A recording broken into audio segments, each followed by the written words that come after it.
you're like, I'm going to come up with a system that's just out there. It's just crazy. And, you know, it takes like a level of confidence to actually pitch it and have a level of confidence that like, yeah, I can get this made. We're getting into like some gaming psychology here. Whereas I'm just like, how can we make it cool? How can we make it so that our community is happy? How can we get new players as well? You know, we're just about like, let's do cool shit. If I had just said what to do, or if Jonathan had just said what to do, or if Octavian had just said what to do, all of those are worse answers than what had happened due to our capacity to actually hash it out, discuss it, and then come out of the room and go, this is what we're doing. To not be worried about the quality of the thing you're working on. Well, I care about it. Easy. Yeah, exactly. That's the point. You don't that is one of the that's one of the reasons why, you know, being responsible for a thing like this is hard, because like, yeah, you know, I have a lot of confidence that Mirage is good and that all of the changes we're doing in 328 are good, but like all the confidence in the world doesn't mean that I couldn't have made a mistake somewhere, and you know, that can keep you up at night. And then if you do make that mistake, the thing you care about deeply is now worse because of you, and that sucks. So like, in order to make meaningful decisions about the game, you have to be willing to take on that risk, and it is not a fun risk to take on, but it's part of the job. Mark, it's great to see you again. Octavian, we've never done an interview before, have we? Maybe at one of the PoE2 press circuit events, but certainly not one of these, no. I think we chatted a little bit, and we got to like just talk about PoE in a general sense. I'm curious. It's been a few years now. You're with the Grinding Gear team. How's it going? How are you feeling? Just generally, it's great. I'm extremely lucky. I got to, you know, join the studio of my favorite game I've ever played and start working on that game. For those who don't know, you moved a very big move. Where did you move from overseas, or? Near Boston, northeastern US. Yeah, that's a bit of a trek. That's crazy. Pretty much the other side of the planet, yes. So you started as a fan and now you're working on the game. What's something that you're incredibly proud to have accomplished now that you've been at the studio for a bit? That's a hard question. Probably, you know, the reasonable answer is probably like the first League mechanics that I was ever like seriously involved with. You know, something like I did a lot of the work on Mercenaries, a lot of the design of the Mercenaries themselves. But probably the thing that comes to mind first is Valdo maps. I did Mark and Jonathan did the design pitch for them. I just did a bunch of the mods for people to select from, and I'm still really happy with some of those. And most of my work, my early design work, I'm not as happy with anymore. So, Mark, when you see Octavian stepping into this role, he's been there like 3 or 4 years now, right? Something like that, but like time doesn't really exist properly for me in my head. So you could have told me it was 20 years and I'd just believe you. I honestly. Do you ever reflect on your own journey and think, wow, I remember when I hit my 3 years, and look back at the same way he is? It was a lot slower for me.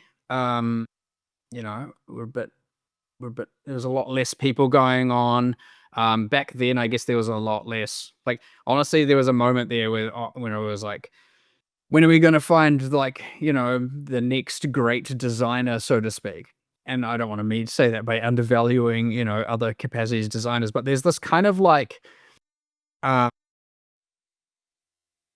X factor kind of style of design that the game warrants having, where you want to be someone who isn't just okay. So you have your guys that can, your systems designers, your monster designers, your skills designers, you have the quest designers, you got all these categories of designers, and a lot of them do their niche or their field very, very well. But there's this almost uncategorized kind of designer where a lot of that would come from, you know, historically Chris, Jonathan, even Eric was real good at it. You know, and that was more even a role I adopted where I could do a lot of this stuff, but there's this kind of like X factor design where it's like you're really coming up with stuff that can push the boundaries. You're not just sticking to the comfort zone. You're like, I'm gonna come up with a system that's just out there, it's just crazy, and, you know, it takes like a level of confidence to actually pitch it and have a level of confidence that like, yeah, I can get this made. Like I will using these resources, I will go and get this made. And a lot of people can find it quite daunting to be suggesting that kind of stuff. And so Octavian is not as afraid of that and just like came straight through and he's just like, let's just do some crazy stuff like duplicating sections of your maps being a concept that's just like, oh, hold on, we haven't heard of that one before. All right, let's give it a go. What would that actually look like? Whereas it can, when you actually pitch it initially, it can be like, hold on, that's way too complicated. How are we possibly going to do that in a 3 or 4 month span? Like how, it's like, well, the requirements for that. And it's like, nah, let's actually talk it through. Let's actually give it a go. And then it turns out you come up with like a decent plan for it and an execution for it. And it happens. And it's like, there's a kind of like, yeah, that kind of like higher level kind of courageous design that a lot of people shy away from, that Octavian just was like, yep, that's me. That's what I'm good at. And we identified that and we were like, all right, we need someone like that, at the forefront of Path of Exile 1, given that, of course, I mean, I'm still involved, Jonathan's still involved, but me and him can do a lot of that for PoE 2.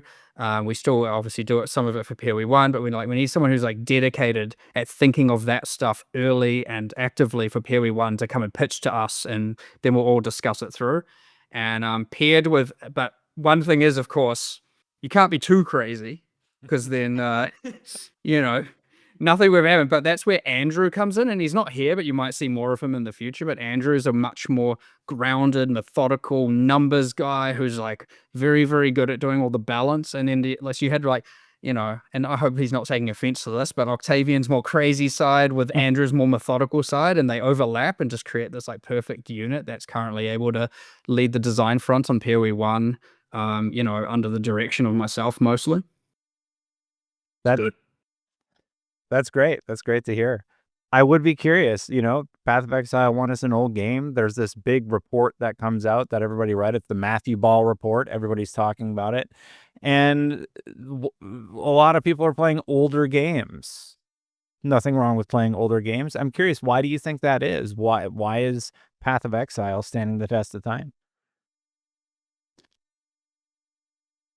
I don't even, I mean, it's a good question. It's not like I've ever like thought of this kind of stuff before. Because, I mean, philosophically speaking, I just kind of focus, I guess Octavian's probably the same. We just focus on like, how can we just make the game as cool as possible and just keep making it as cool as possible. I suspect a lot of games fall, it honestly might even be that thing I was just talking about, that kind of courageous, willing to push the boundaries and push the design, that a lot of people end up shying away from because they're maybe afraid of, changing the game away from what their player base or community like. I honestly have no idea.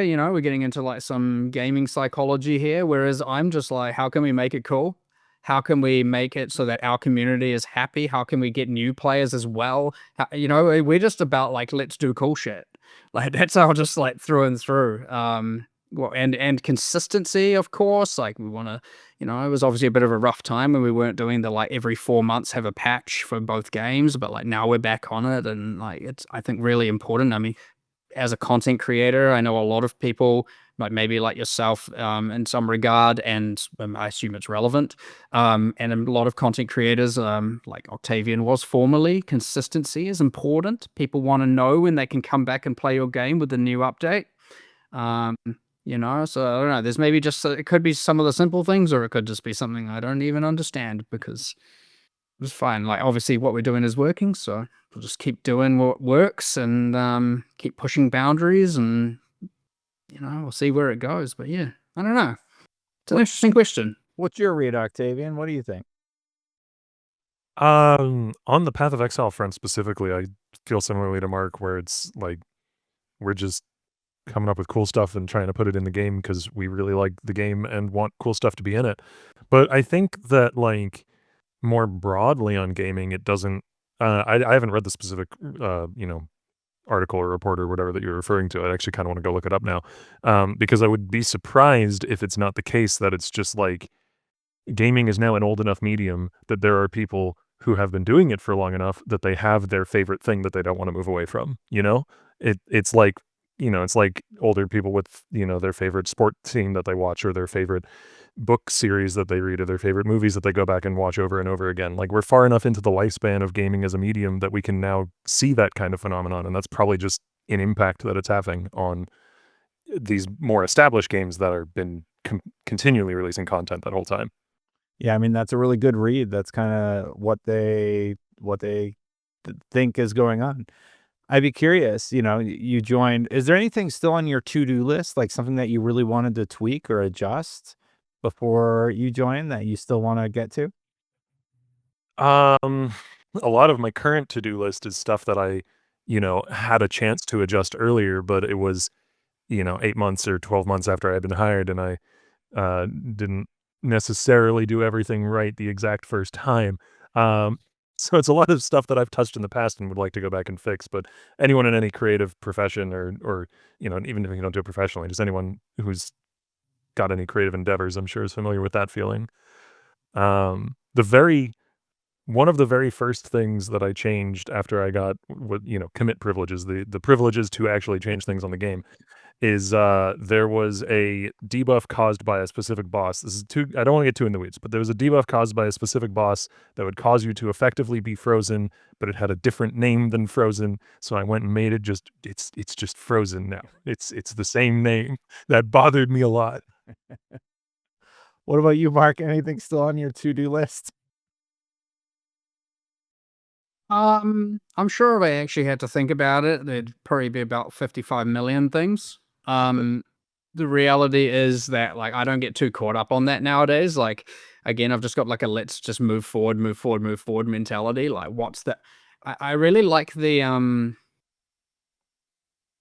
there are the things where I was like, "Ah, I'd really like to redo these bosses and improve these bosses and this and that." But like, it often is just more helpful to think, um, what are the tier 1 problems? What are the tier 2 problems? What are the issues our community's having? And then let's see if we can turn that into a cool design, as opposed to just kinda like, doing some random stuff in the corner that might feel a bit like, honestly, I suspect players won't necessarily appreciate it. So, trying to think more from a, how can we benefit the audience the most, as opposed to my I would actually say unnecessary desire to potentially fix little things in the corner that I've left in a like, I've made what?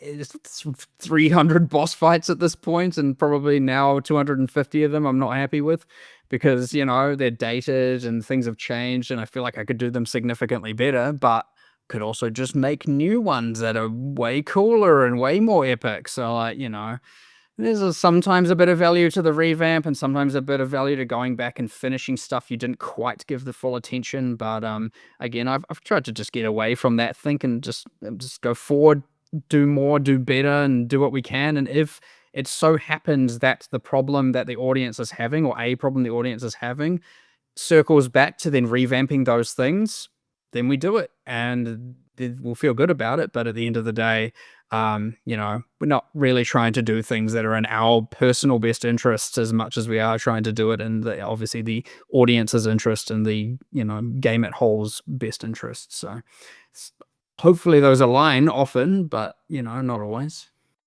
I know you're talking about the new update, but there's some pretty big news this week. Obviously, Phil Spencer's retiring, Sarah Bond's out. You publish on Xbox. How are you feeling about those changes on one of your platforms? I'll be honest, I had no idea. I was me and Octavian were having like just talking earlier, and I was like, it's interesting that we're actually because I was like, I actually don't know what's going on in the world. I know what's going on in Path of Exile. I know what's going on in Path of Exile 2. That's it. That's my knowledge, and that's as far as it goes. So, like, honestly, I don't have anything to really say because I honestly have genuinely no idea what's going on. And like, go for it. I was just gonna say, when you have a 4-month release cadence I mean, I only have to worry about PoE 1. For Mark, he's worrying about both games. which are on offset 4 months cadences, it's really hard for the rest of everything else not to sort of fade away a little bit. We we release stuff pretty quickly. But here's the thing. If it turns around to impact us, I'm sure I'll find out about it, and the fact I haven't implies everything's good as gold. So I don't know what happened, but we're good. All right. I was actually going to ask about internal development. I'd be curious to hear, do you have like heated debates about when you want to change a mechanic, and what's that process like from a creative aspect? I was gonna say define heated, but I know what you mean. I don't mean Um, yelling, I mean like passion, right? Not like oh, you get passion all the time. There's a time, there's generally like a time for design, and then there's like, all right, now we've got all our design, let's execute, execute, execute. And during that time, it's mostly like we're working with, honestly, everyone. Like, I mean, I talk to 50, 60, 70, 80, and sometimes more than that, people every single day about the things that they're working on. But there are those moments where we're like, all right, we've got to design, like, what are we doing for, some deadline in the future, be it the next expansion, one after, whatever. And yeah, we'll sit down and have like honestly epic conversations about exactly what to do. And, there'll be, I mean, me and Jonathan go at it decently hectically, to be honest. I know today we had me, Jonathan, Octavian, and Andrew in the room trying to come up with stuff, and we've all got our opinions, and we're all kind of clashing a bit, and in a good, nice, positive way. And then, like, the cool thing is, you just come out of that, and you have this like, um, you know, if I had just said what to do, or if Jonathan had just said what to do, or if Octavian had just said what to do, all of those are worse answers than what had happened due to our capacity to actually hash it out, discuss it, and then come out of the room and go, this is what we're doing. And honestly, it's amazing. And often what we then do is we then we'll come to what we think is great, and we'll be like, all right, when you want Zaki and some other designer, get in here, and we'll just verbally elevate a picture to them or in more detail, and then just see how they vibe to it. And sometimes they're just like, nah. And then we're like, all right, back to the drawing board. We'll just start again from scratch. Or sometimes they'll be like, this is the part I hate. And then it's like, all right, we can work that out. Let's have a go again. And then we'll get them back in and pitch it again. And then it's like, all right, now we've worked out that. Let's get a different set of designers in, and then have another discussion. And then it's cool just going through that process where it's like, because obviously so many different players, so many different opinions, so many different play styles, everyone likes and dislikes is different. And so, but obviously a lot of our designers are, if we can't appeal to the audience that is playing every single league at every single league launch, then like, you know, that's okay if it brings in new users and new people, and that you adopt more, you expand your community, but it shouldn't be at obviously the expense of the people that are obviously playing your game and enjoying it every time. So, yeah, iterating through a bunch of passionate conversations with a whole bunch of different designers is certainly part of our process, and we do it almost every single time. Often some of the best times, just one more point on that, is because during the day, as I'm talking about sitting down with many different people, and not, something that Octavian and Andrew are probably familiar with is we, especially early on in the league cycle, when we're doing more of the development, as kicking off development, or just before the release of one, because we're quite dynamic, we don't like design too far in advance. We're often just doing it at night. And so, it'll be like 6 p.m. and then they come in, and we're just like spending a whole evening just designing stuff together in the office. And, you just like, you lose track of time. You tell your partner, yeah, just be home in an hour. And then all of a sudden it's like 2.5 hours later, and you're like, oh, whoops, my bad. But, yeah, honestly, you get caught up in these like epic, design discussions. It's really easy to all of a sudden lose your entire day from them. So, but yeah, it's fun. It's really good fun. Octavian, I imagine when you started, you didn't start off there, but Mark says you're pushing the boundaries now, so you're probably clashing a little bit more and conversing with your teammates. What's that process like for you? It can happen, yeah. One of the really difficult things of working on Path of Exile 1 is sort of goes back to that earlier conversation where, like, it is one of these games that has this long and storied past now of more than a decade. And so, and it has excellent for us. It has a large player base who are all very passionate and opinionated, and then a lot of people in the office, as Mark said, also play it extremely regularly. So there's basically nothing in the whole video game that you can change that isn't someone's favorite thing. Like there's someone who loves that specific unique, or someone who loves that skill, or someone who loves that league mechanic that you're changing in some way.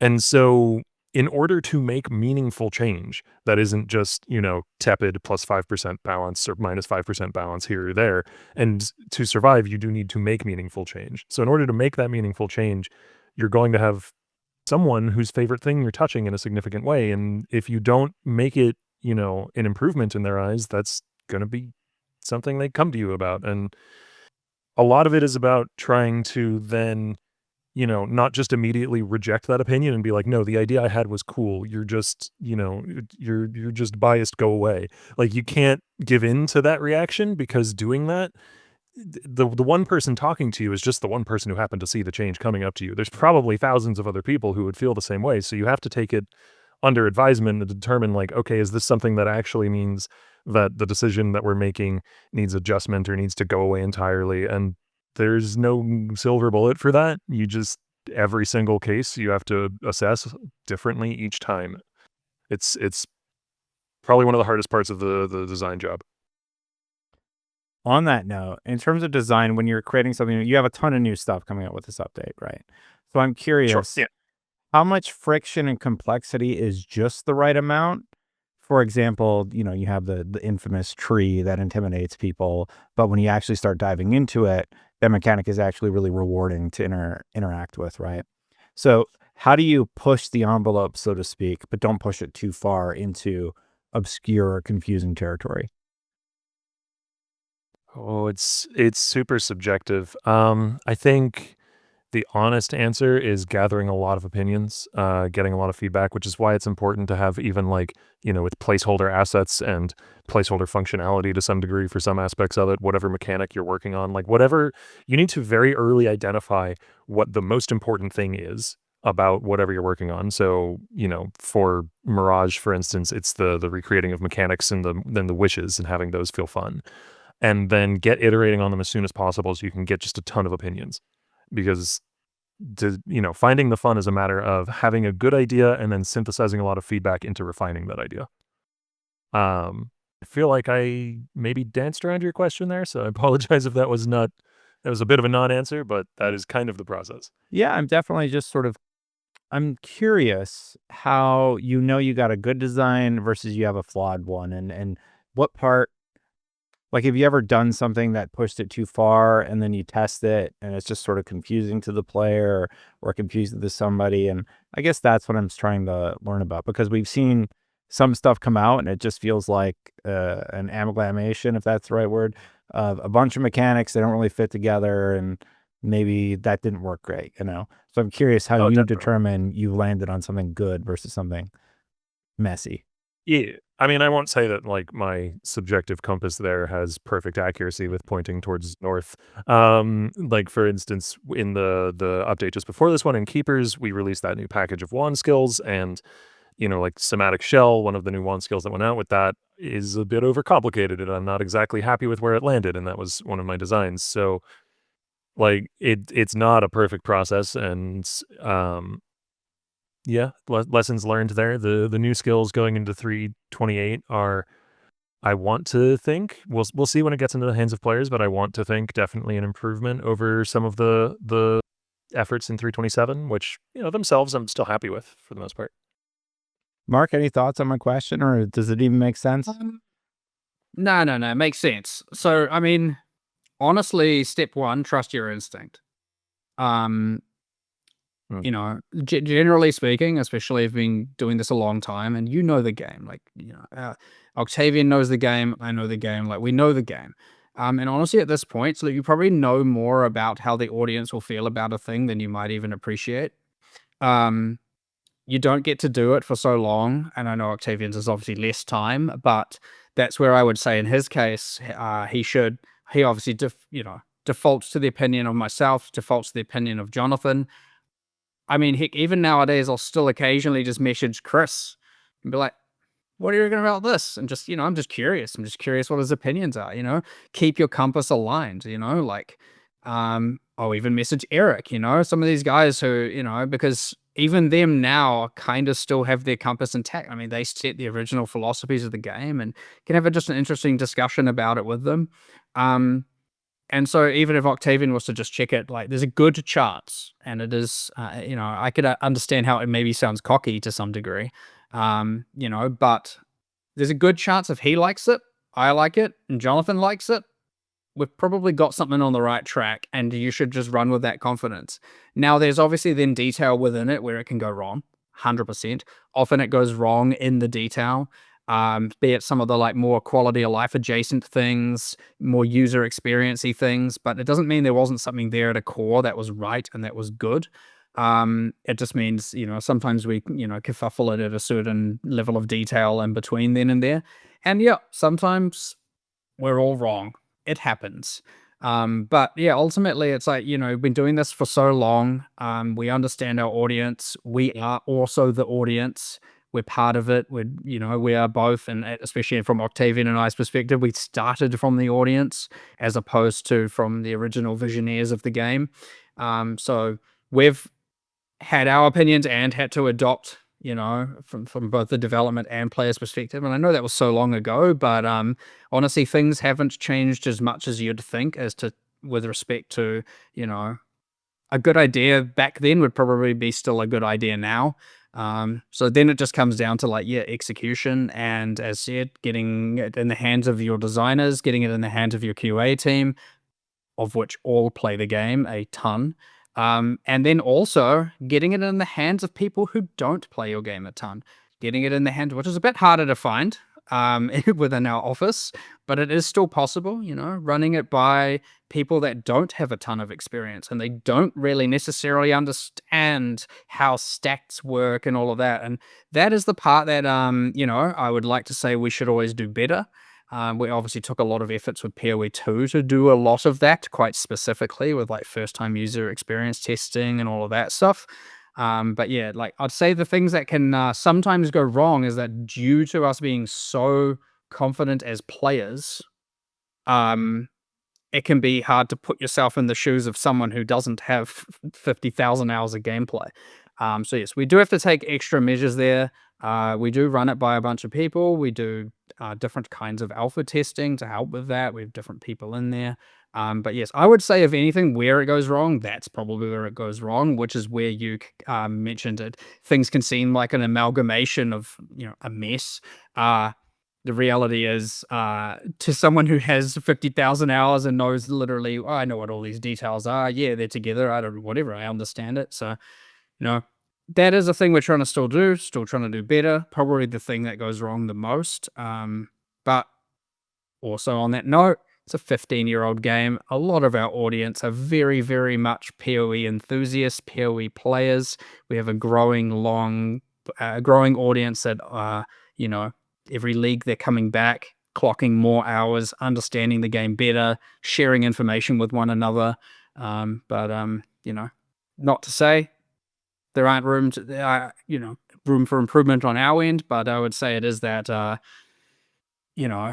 trying to just make sure that we don't assume everyone knows what's going on.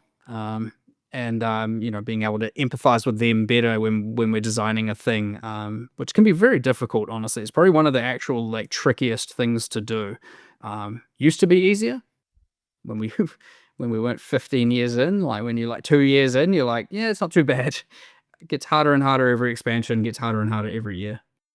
I just, sorry, just one final note that came up while Mark was talking through in my head there is, one barometer I do have is when I'm pitching a new skill to an animator or a VFX artist or pitching a unique to the 3D artist. And a lot of these, some of these people certainly play the game and are entrenched players, but a lot of them aren't necessarily.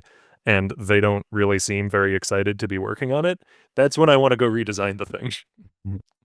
So like you get a signal internally that maybe your target was a little bit off, so you should tweak it a little bit. Yeah, like if it's not cool at some basal level that you don't need to be an entrenched PoE player to understand, then it probably isn't cool enough. 100% agree with that. I actually do try, like, we have our kind of kitchen areas at work where everyone's having lunch and stuff. Like, you can kind of go out there and just be like, yeah, yeah, I'm working on this thing, and like kind of just start pitching ideas, and just if people are interested, are listening, and they're like, whoa, I like that, and you're checking their responses, be it body language, are they paying attention or not? Are they actually like, whoa, I want to play that? You can get a vibe just by like talking about everything.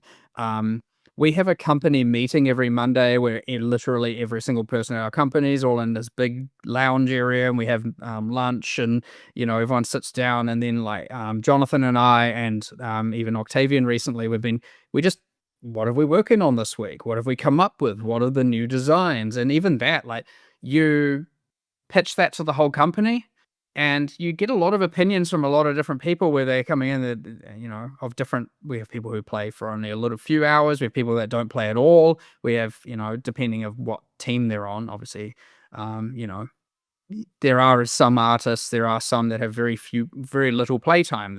They're very good at what they do. They're passionate about the work, but they don't necessarily play games in general.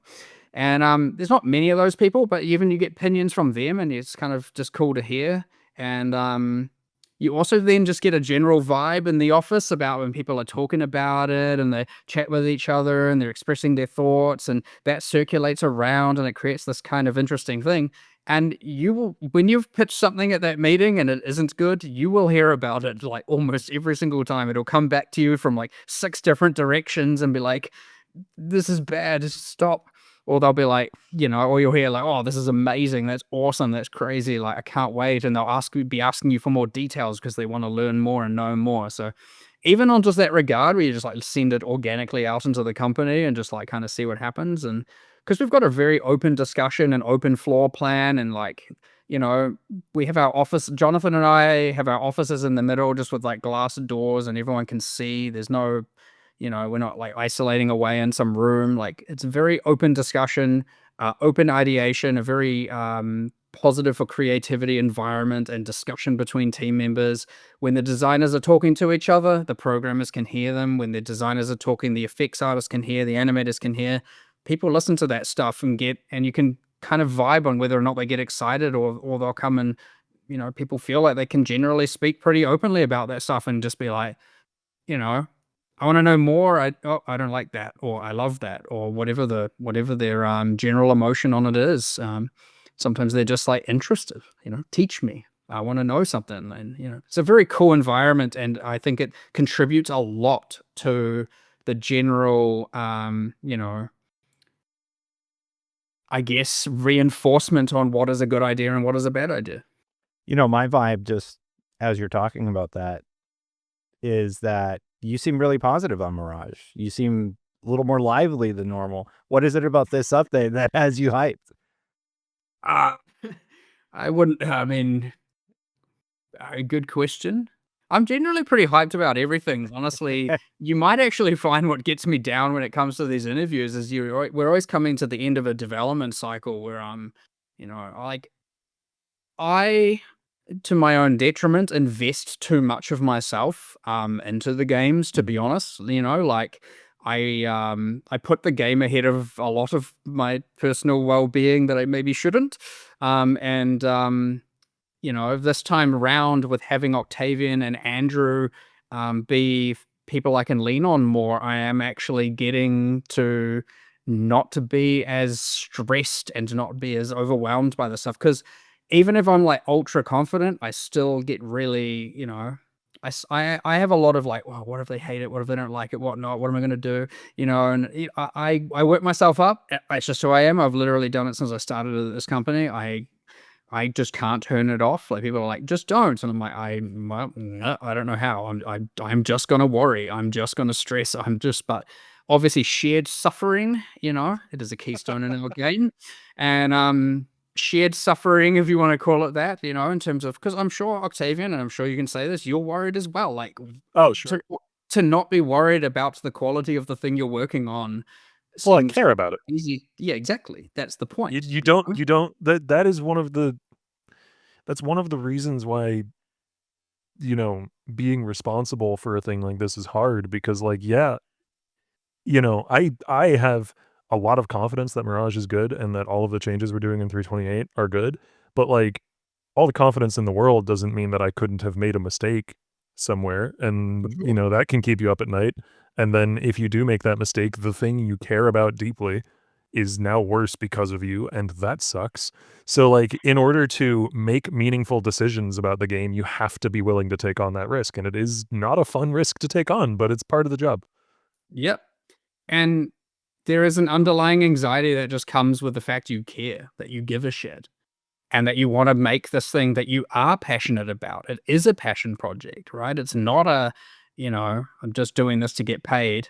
Like, it is an actual, I want to make the best thing for myself, for the staff, the team, the audience, obviously, the players, right? All of this, it has to be the best, it has to be good. And so you just kind of get a bit, the pressure can be a lot. So having the extra designers to help with that, and shared suffering, but also shared joy, shared celebration. It's all, you share it all, but it does make things calmer for me, and which is amazing, by the way. So thank you, Octavian, also, while we're at it. Sure. Happy to. Yeah, it's good. Mark, this is random. Did you change your office? It looks different. Yeah, I'm currently going through a bit of a I've ordered I had the 3 computers in here, and there was a time where I was having a lot more people round and we were just playing games together. But I'd say as of late, it's you know, not as social at my house as much. I don't know what for necessarily, no particular reason. Going out more maybe, but I've currently in the middle of a redecoration, so I've got my got rid of the desks, got rid of the computers, and I've got like a nice couch coming with a side table. I'm just doing a whole You're redecorating. redecoration in here. Yeah, and then we've got all the new disc plates and stuff, and I want to make sure I get all of those because I think they're really, really cool. So I'm gonna figure out how I can hang all these things behind me up on the wall and where they go. I got space all around me, so I don't know. Well, Just to see what happens. But bit of change, bit of like revamping the game design, doing a bit of rebalance, I guess. To whatever you want to call it. No, I was just curious. I was just like, wait, his room's different. I thought I'd ask about it. I was curious also to know if you've ever added something to the game that you really thought players would interact with, and then they just barely touched it or didn't even notice. Anything like that that's ever come up in design? Like, did anybody notice you changed the name to Frozen versus what it was originally? Probably not, no. That's an example of what Mark talked about earlier, where it's a little problem that you fix for you that really probably wasn't worth. Though to be fair, that took 10 minutes, so Yeah. that at least was not a deep rabbit hole to go down. Mhm. I can't think of much like now in my position, like as not that there isn't a level of detail, but lately I'd say, I'm trying to make sure my time is spent towards grander things as opposed to getting lost in that finer detail. There would have been many, many, many things in the past, but like honestly, hard to remember them. If they weren't that important to the players, I'll just get it out of my memory as soon as I need to. I have actually the perfect thing for this. One of my first, so just learning the ropes of the game files and where things are kept and how things are set up. I was given a bunch of relatively simple tasks to begin with, and one of the very first ones was giving every monster in PoE2 a blood type. They all have they don't all have their own distinct blood type, but there's like 20 different ones that they could have, and they all have one assigned. So like if they should have red blood or black or green or whatever, it's all assigned. Wow. Probably very few people notice that. I mean, every single monster has a surface type, be it bone, metal, wood, and it literally controls an amount of the type of sound that is output when you hit it. But because you also have an outgoing weapon, so you can have a slashing weapon or a puncturing weapon or bladed, that also impacts the sound. So it's like, what is a puncturing weapon versus metal versus wood versus, all these different combinations. And I suspect when players are playing, they don't necessarily pick up on that kind of level of detail. They're just like, I hit things and it goes bush. I don't know. Yeah, but like the cumulative effect of all of those little things is what lends a sense of polish to a game. Like all of those little things do add up to mattering. It's cool. And like, yeah, when I find, I'm like, hey, why does this have red blood? This should have had insect blood. I'm sorry. I'm sorry. What's going on here? This thing obviously doesn't bleed red blood. And it's like, how is, could you find that? And you're like, why? I can't believe you thought this should have had, ghost blood. But it's like, well, if it looked like a ghost, I don't know. Also, I won't linger on this that much longer, but just because this is another thing that I had to take the time to do. Had to. I like the job. Um, every single melee pattern that every single enemy and player attack does has directionality data so that you can determine which direction the blood or other things like debris should fly when it hits a target. That's cool. This is like really cool nerdy stuff that I like learning about. That's really, really fun. It makes me wonder when you see something like, I know you don't go outside, Mark, but when you see something like Red Dead Redemption 2, or is your mind just blown God. about how many systems are going on with that thing? Yes.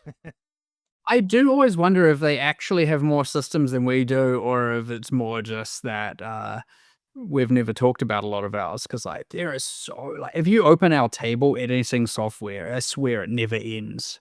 It just never ends. There's tables everywhere, and every table has dozens to hundreds of columns, and it's just this never ending just cascade of data everywhere that feeds into what are we 15 to 20 years of code, and like it's just insane the amount of stuff going on in PoE now. So it's like I suspect we might even somehow have more overall complicated. I mean, as you would when it's there's a long time of development. That is a ton of code written, let alone a ton of data added. And I mean,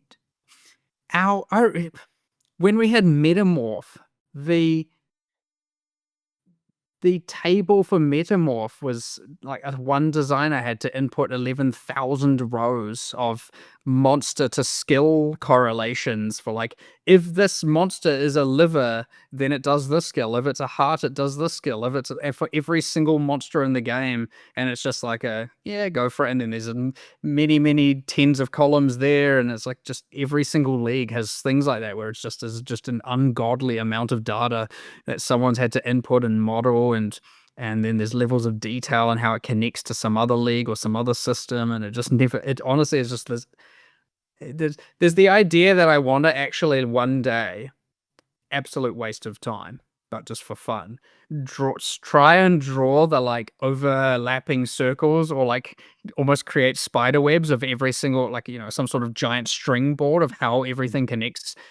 And I honestly, I suspect it will just end up looking like a mush. I don't think you'd even be able to understand what's going on. But it's quite um, it's quite fun, and you find stuff that's from the ancient times. I call it. I'm always like, this is from the ancient times. Like, how it's like when determining there's like a formula that got done back in the ancient times, and it's like when it's like, why? What is this hidden thing here? Like, why is it when a monster has so generally nowadays we put in the monster's attack time and of its default attack, and it like kind of is the thing to effectively say this is how fast to play. Well, that's what we used to do. How fast it plays the animation, and then you put in a number, and then the actual number is just like that times 1.5, and you're like, but why? I don't understand. Why is that happening? And then it's just somewhere, and it's just everyone knows. Like, yeah, when you go to put in the number, you times it by 0.67 first, and then type it, and it's like, but why? And you're like, it just is what it is. Like you just say, look, it is what it is. Just put it in and move on. Don't ask these questions. And it's just it's like, look, it's a thing from the ancient times, and you just get this like all over the place where you're like, okay. And then like turns out, I don't know, there's a when weapons, like obviously because instead of inputting every single minimum and maximum damage for a weapon, you obviously have a formula, and generally when you put in you can skew the damage up or down, and there's some other numbers you can override or set. And then turns out there's like I'm like, but why is the number? I don't understand why the number is like this. Like these both have 100% damage, and it's like, oh yeah, by the way, there's just a hidden thing where if you have the more attack speed a weapon has, the formula then like starts penalizing the damage. But and then you're like, but why? Like you can just specify the damage and the speed. Like there's no reason that it has to do this. And again, it's just like, nah, it just is what it is. Just don't, because honestly, taking that out and then re-putting all that in is just not worth it. So you just kind of go, all right, it is what it is, moving on. And you end up with that everywhere. You just have all these like, and as a designer, you come in and you just slowly learn about all of the things that were done in the ancient times and they just are what they are now. And you work around it as much as you need to achieve the result you want. But there's just kind of like, yeah, here's the like 20,000 things you'll just need to know that you'll slowly accumulate over time and you'll be confused and it is what it is. And it's quite funny. I have one more for you. I'm curious, you're messing with endgame. Anytime you do that, there's probably an expected community reaction. Do you think it's going to be positive or a little bit of shock? Because you're toying with a lot of systems they've been used to with this one. You're right. It is always a little bit of a like scarier thing to edit for sure. Like it can have larger ripples and cause a bit of devastation for sure. Don't forget the 0.67 multiplier. Yeah, you got yes. For there'll be some map multiplier somewhere that is unexplained. You let me just think about that. What are we doing? Obviously, we've obviously got a new system, and some of these things we've already thought about. But like, let me just give you a run through of some of the stuff. So, we have a new system where you're actually engaging with the maps on the atlas using the the geographical events, so to speak, to with the blobs, whatever keyword you want to call them. But obviously, our player base love running the same map over and over and over and over. There's a bunch of people who are just like Crimson Temple. That's my whole league. Burial Chambers. That's my whole league. Insert other maps here. We obviously came up with a keystone to solve that. But yeah, when you do that, you're like, oh, hold on. This new system is at odds with the people that want to do this other strategy. So now it's like every single time we make, and you'll notice it when I explained all the keepers stuff. It's like there's a notable to be able to do this, a keystone to be able to turn this off, and a keystone to be able to turn this other thing. Like every time we're designing the systems, we have to go, all right, here are all the different types of in-game players. How are we going to make sure that system works for all of them? Now, thankfully, we have an atlas tree and we can do kind of modular things like that where you can turn them on and off. But all it takes is for you to miss that one, and then all of a sudden you've now got a subset of people who are happy running their endgame, and now the strategy or the thing you've added is at odds with what they want to do. So yeah, we have to think about that a lot. It's kind of can be a bit easy to miss something, but like we've done a few passes on a lot of this where we're trying to come up with exactly what can go wrong here. That being said, I don't think a lot of what I think we've thought of a lot, and I think a lot of what we're actually doing is quite safe. At least I believe so, but I'm happy to be proven wrong on release day. I would say that a lot of the fundamental mapping process is still actually deceptively similar to what it was before. There's just kind of new toys to play with. Okay. Putting it simply, yes. I mean, I was just trying to think what else. Obviously, we've done some changes around like originator mods, T17 maps, and there's probably as much as they were problematic for a different the whole I feel like I have to run it, and then there's the set of people who are just they like mind running it, but they hate the mods. Then there are the people who are like, I don't want to have to trade every single map in order to get X, Y, and Z.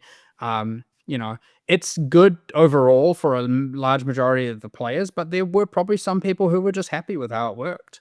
And we're changing it for a majority, and we certainly feel like it's the case. And so, yeah, there's going to be some people who just aren't happy with our change. And, we just have to be confident in the fact that it's in the best interest. There's a lot of new cool stuff for them to be doing. There's something equivalent, if not the same, for them to be doing, and so on. But yeah, it's certainly a sketchier thing to work on, for sure.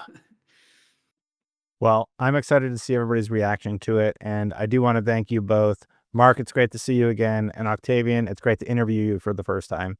Thanks so much, you two. Thank you. Yeah, you too. Appreciate it. Thank you. Yeah. And of course, there was a short roundtable of questions. I will add those here on the end. We have obviously Destin's first question, which is, do you do a lot of takes for these presentations, or have you got it down now? No, I do a lot of takes. To be fair, it's more just like when you're recording them, you slip up on words. Sometimes you get a bit of a dry mouth, and all of a sudden you can't say words. When they're really, really long, sometimes when you're in the last quarter of it, you have to postpone and record the next day because you get to the point where you all of a sudden you're trying to speak and the words aren't coming out. But yeah. Yes, it does happen. It just depends. Sometimes also, say if it's at the end, if we're recording at the end of the day, you've been like, having design discussions all day, and you just like run out of a bit of, your throat is maybe not able to quite speak to the same efficiency. So you just got to do it again the next day. But getting better at it for sure. I do swear a lot, and I do say a bunch of silly stuff when I'm in the recording booth trying to say all these things. I say weird words and make words up. Sometimes I've got to say a word and make up an entirely new word. Just these random things happen. All right, so we have another one, which is just a simple love the campaign updates and a question of how hard they were to add in. Well, from my perspective, some are easy, some are not. Some are rapid fire, some are not. It's honestly, some of them can take a matter of an hour, some can take a matter of days, but honestly, generally pretty easy to get through a lot of them. Just depends how meaningful you want it to be. Because we did so many this time, it's generally, I'd say, small and simple, but some of them might surprise you. I don't know. Do you have anything else on that, Octavian? It is always the things that you think are going to be trivial that end up not being trivial at all. Like, That's true. ooh, let's try and get, a voice line to play in this new way that we've never done before, and it needs to come from an object rather than, an NPC or whatever, and then that takes 6 hours of trying to wrangle things to work because everything was set up expecting voice lines to come from NPCs, etc. Yeah, that is true. You sometimes have your plan of like, this will be easy. It'll take 10 minutes. And then, you're at the end of the day going, this was meant to take 10 minutes. We're about 8 hours in, but sometimes you just got to pull the plug on those real early. But Yep. yeah, all good. Another question here. We got, have the other two bosses joined the hive? Or is it still Tulanesh and Varun? It is just those three for now. But as said, very excited for the future here. I wouldn't say we have any immediate actionable plans, but it's pretty obvious. We've set ourselves up to be able to extrapolate on that and get Zoff and Ulnatol involved. Obviously, there's a bit of stuff, leading up to Chiyola and involvement here. Like, I think this is probably one of the more silent benefits of Keepers of the Flame update is just the capacity to extrapolate in the future. And do more with those breach lords. Whereas again, speaking from historically, the breach stuff was, done before we invested as much as we did into the more narrative side of things. But yeah, I obviously can't speak to any specifics there because that's future content. But you can, just by playing it, you can kind of get a vibe of what may be to come. But yeah, we'll see. All right, we've got another one here, which is making an ascendancy that changes abilities every expansion feels like a huge commitment. How did you decide to do that?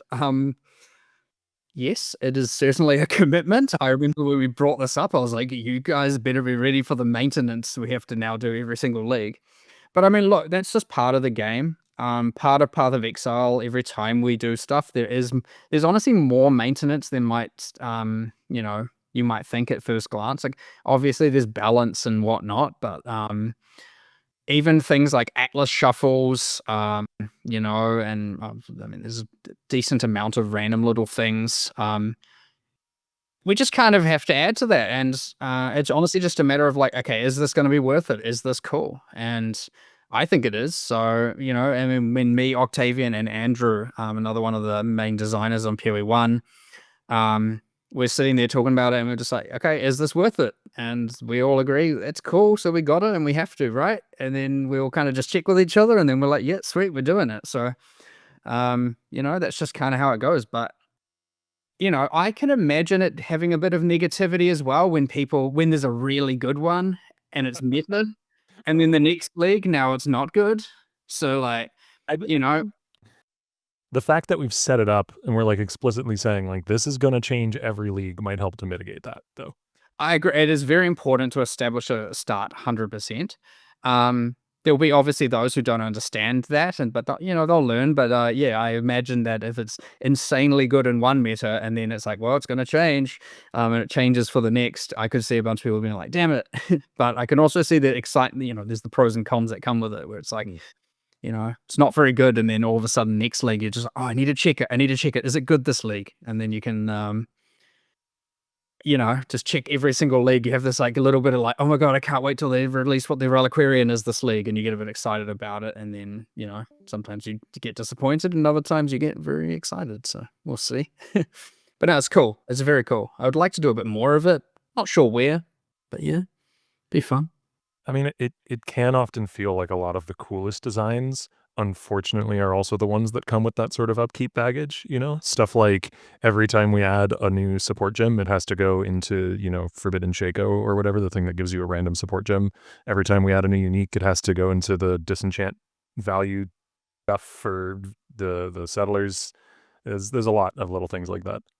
Yeah, having to make sure things have gold costs for currency exchange or for async trade, and there's just like this ever-growing list of every time we add something, there's like 6 other things that have to be done, or 12 other things, or 50 other things. But yeah, it should be pretty cool. And as Octavian said, I'd say those, yeah, in a lot of cases, especially with like a lot of the really modular uniques where you have to add a bunch of stuff every time, like you just said, they end up being some of the coolest uniques that end up with the most use across a long band of time.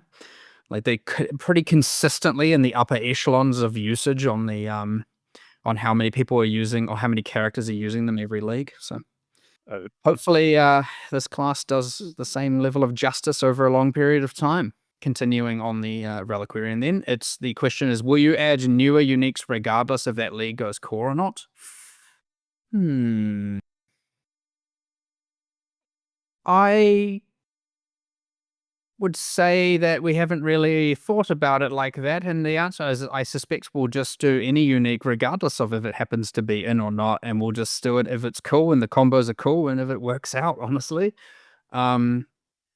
I would say there's not really a restriction, because just because it doesn't happen to be in core doesn't mean that the item doesn't exist somewhere in the world from a narrative perspective. So for the Reliquarian to have knowledge of that item and have somehow harnessed the capability to have that power, it's that's up to her. So we'll see. But I would say, yeah, there's not really any limits to that. We'll just see what happens and just play it. End of the day, we'll shift it around, see what's cool, make sure we think it's fun, make sure we think it's balanced, and I would say there's not really, the sky's the limit, you know what I mean? There's not really a unique that would be outside of viability for that. So, more commitment to future things if we want to do that. But of course, whatever's fun is whatever's fun.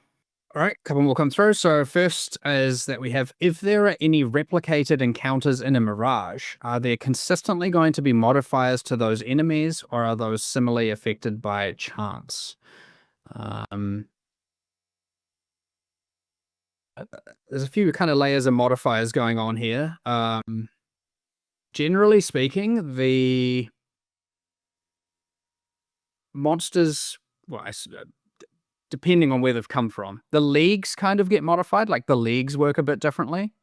Obviously, depending on the wish, it could affect different things in different ways. That's obviously a different outcome. But if you're talking about just like the base monsters, and Octavian, you can probably clarify this. Like, if you have a magic pack in the original, do you have a magic pack of the same mods in the next, or are they different?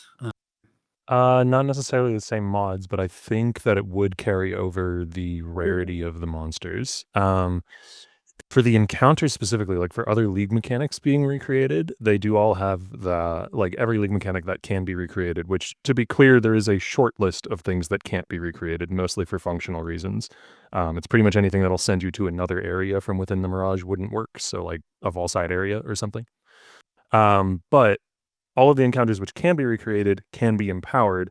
And it's kind of on a case by case basis, whether that is always guaranteed or chance based or whatever. So, for instance, the strong boxes will always have extra Afarud packs. They'll always have extra packs from the league mechanic, but they might also then be replaced by a new strongbox type called the opalescent strongbox, or they might be replaced by a technically old and returning strongbox type, the operative strongbox, and that's chance based. So, like, some of it is guaranteed, some of it's chance based, and that's kind of the case across all the mechanics. They have, a mixture of guaranteed and chance based, which should mean that if you're consistently running Mirages and you consistently have content in the areas where they're being run, you're consistently getting a lot of value out of them. Part of the good, obviously, benefit there is that if the even it's kind of like any Mirage can still be good, even if the area that wasn't copied or replicated. Like if your map wasn't that good, that doesn't mean that your Mirage can't necessarily be kind of at least somewhat good. Whereas if it was identical, you'd get that thing where it's like, well, I know that wasn't that good, so I'm not going to go in there because I don't want to just do, something not that good again. So it has a kind of like minimum level of like, oh, I want to get in there and see what's been modified or what's affected or what's slightly different. Like you might get a regular strong box and then you're like, well, a regular strongbox maybe doesn't have that much value, but if I had an Arcana strongbox, that would be more value. So I want to go in there and see, and hopefully that's rerolled. So a little bit of mystery works to making sure that you still always want to get in there and you're excited and something more valuable can come of it. It's cool how there's like that layer of here's what's the same and here's what's different. It's like it's honestly a little bit addictive in terms of like I can't wait to see how if my Mirage has made this thing better, the same, or different, or what's happened to it. It's like quite cool, especially as you're discovering all the different stuff that it can do. It's like quite exciting. Like I imagine, obviously a bit of community effort to gather all the information, but I imagine as people are kind of learning about how everything gets manipulated and modified, it'll be quite a fun experience for the first kind of chunk of the league. There is also some level of like baseline just extra juice that every Mirage will be bringing, where there's we don't really call them out explicitly, but in the footage you can see these like sort of floating magical looking artifacts, and when you run near them they'll explode and spawn in a bunch of extra monsters. So there's just extra enemies in the Mirage.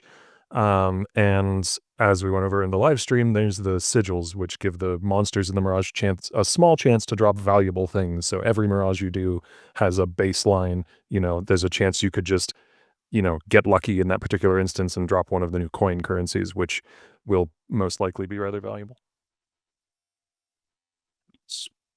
All right. Well, next question we've got: have we prepared ourselves for the people going to demand mage bloods and headhunters on the Reliquarian?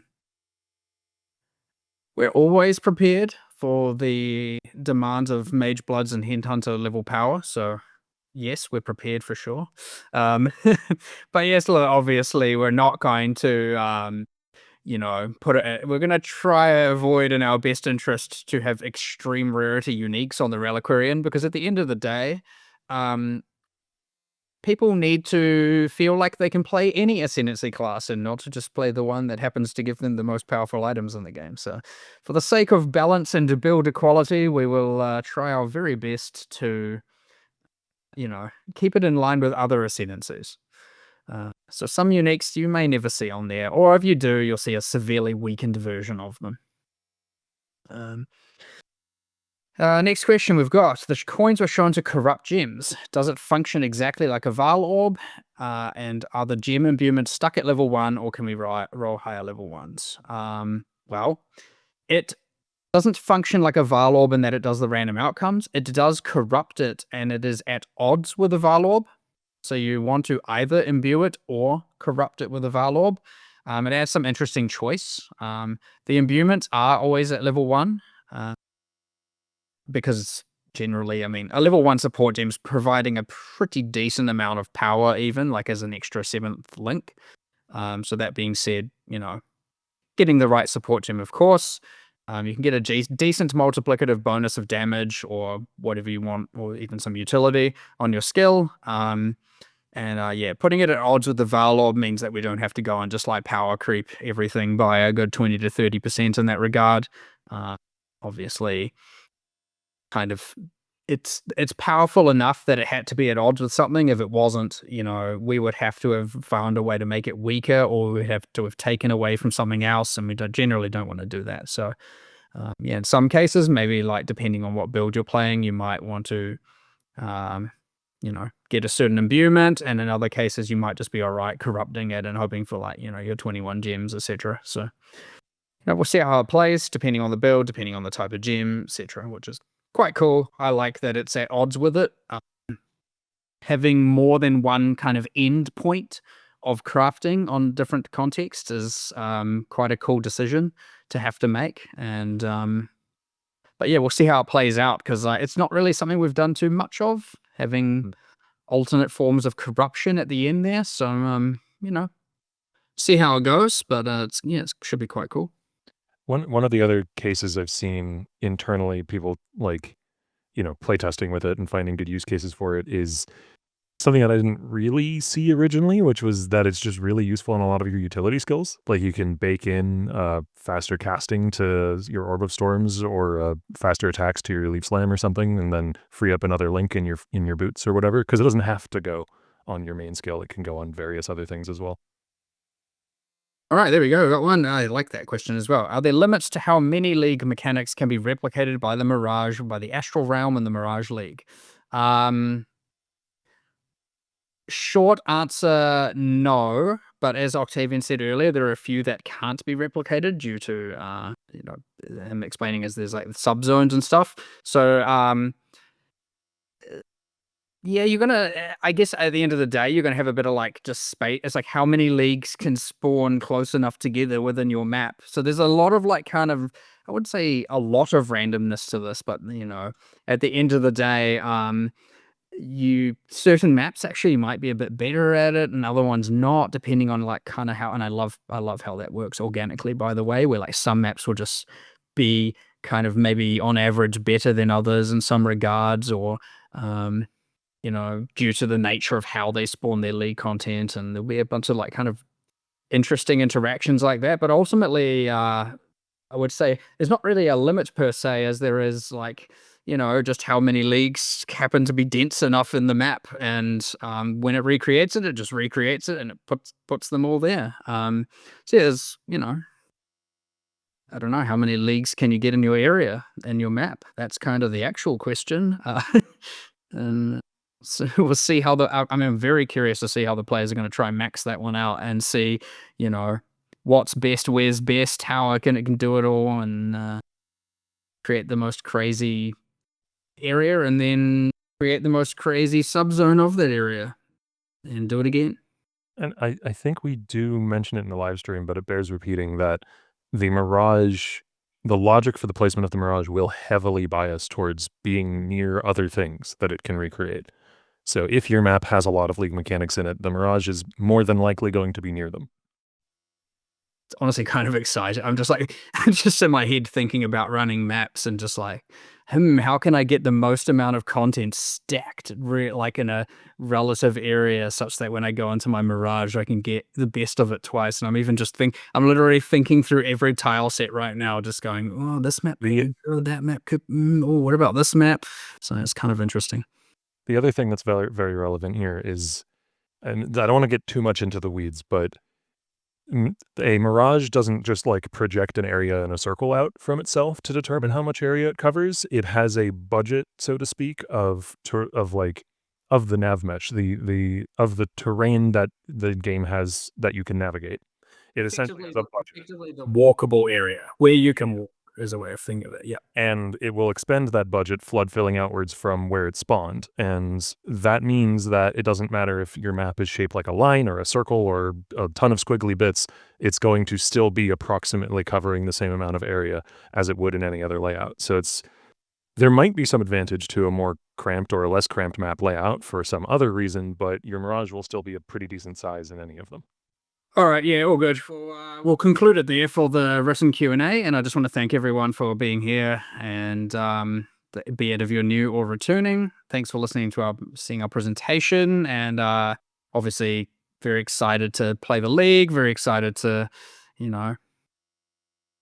play the league twice in the Mirage, and try out the new builds and all of that. Obviously, it's very, very cool. And then just once again, thanks for being here, and hope that get to join all of you playing on release day, or whenever you want to play after release day. I'll be playing every day anyway. And again, cheers, appreciate it. A huge thank you to the Path of Exile team for joining me. Hit that subscribe button, hit that bell to know when my content goes live. Thank you so much for watching. A huge thank you to all the supporters: Christopher, Brandon, Cheruby, Jason, Marcus, Hargeet, and Shane. I do appreciate all of your support, as well as everybody who supports my work by becoming a member here on YouTube or becoming a member at patreon.com/SafeStatePlus. Now, I've done these interviews before. Check this one out, and in the comments, let me know if you thought this was a good one, or if this was like medium range or a bad one. How could I do better? Thanks for watching, everybody. I'll see you for the next one.